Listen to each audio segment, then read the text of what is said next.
আগামী মঙ্গলবার অনুষ্ঠিত হবে দ্বিতীয় ধাপের উপজেলা পরিষদ নির্বাচন। শেষ মুহূর্তের প্রচারণায় ব্যস্ত সময় পার করছেন প্রার্থীরা, দিচ্ছেন নানা আশ্বাস।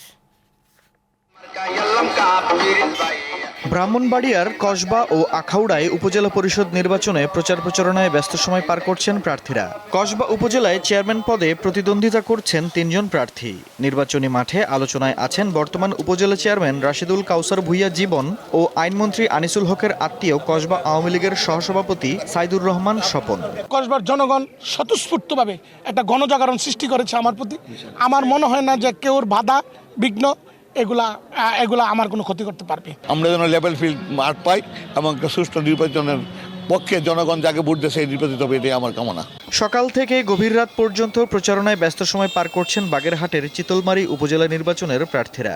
এরই মধ্যে নির্বাচনে দলীয় সংসদ সদস্যের প্রভাব বিস্তারের অভিযোগে নির্বাচন বর্জন করেছেন SM ওহিদুজ্জামান নামের এক চেয়ারম্যান প্রার্থী। মনোনয়ন দেওয়া হয়েছে যার কোনো প্রমাণ তার কাছে নাই। দ্বিতীয় ধাপে নির্বাচন হবে লক্ষ্মীপুরের রামগঞ্জ ও রায়পুর উপজেলায়। নির্বাচনে প্রার্থীদের পাল্টাপাল্টি অভিযোগের মধ্য দিয়ে চলছে প্রচারণা। উন্নয়ন কাজগুলো করবে, আমরা এই ব্যক্তির চাইয়া ভোটটা দেবো আর কি। আমাদের জন্য, আমাদের এলাকা যার জন্য উন্নয়ন হবে আমরা তার ভোট দেবো, তার নির্বাচন করবো। প্রচারণায় ব্যস্ত সময় পার করছেন নারায়ণগঞ্জের রূপগঞ্জ উপজেলা নির্বাচনের চেয়ারম্যান প্রার্থীরা।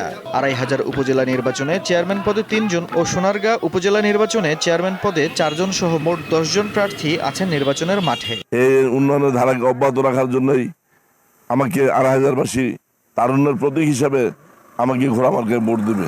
২৫০০ উপজেলার সর্বস্তরের জনগণ আগামী ২১ তারিখ যার যার ভোট সে দিবে, যাকে খুশি তাকে দিবে। ভোলা সদর উপজেলা নির্বাচনের প্রার্থীরাও সকাল সন্ধ্যা ছুটছেন ভোটারদের দ্বারে দ্বারে। পথসভা ও গণসংযোগের মধ্য দিয়ে ভোটারদের নানা প্রতিশ্রুতি দিচ্ছেন তারা।